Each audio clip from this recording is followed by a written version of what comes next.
Útlánsvextir eru vextir sem maður borgar banka eða einhverjum annarri lánastofnun fyrir það að fá hjá þeim með lán. Skiptir engu máli hvort ég fer og fæ lán til 40 ára til að kaupa mér hús, lán til 2 ára til að kaupa mér bíl eða bara fæ yfirdráttarlán sem leyfi hjá bankanum til þess að taka út meira heldur en ég á í einhvern stuttan tíma, þá þarf ég alltaf að borga vexti.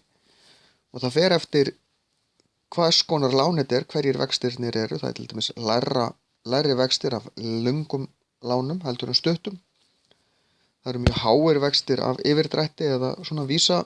Ef maður dreifir vísa þá þarf maður að borga vexti fyrir það. Það eru ákveðnir útlánsvextir.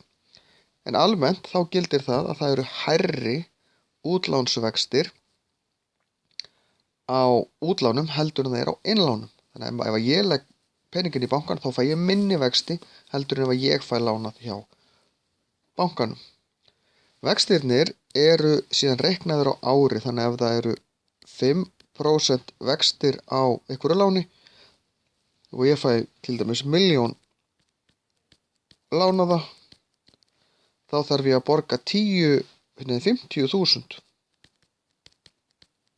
á ári í vexti ef það eru 5% vextir. Og svo náttúrulega hækkar þetta eða lækkar eftir því hvort að vextirnir eru hærri eða lægri.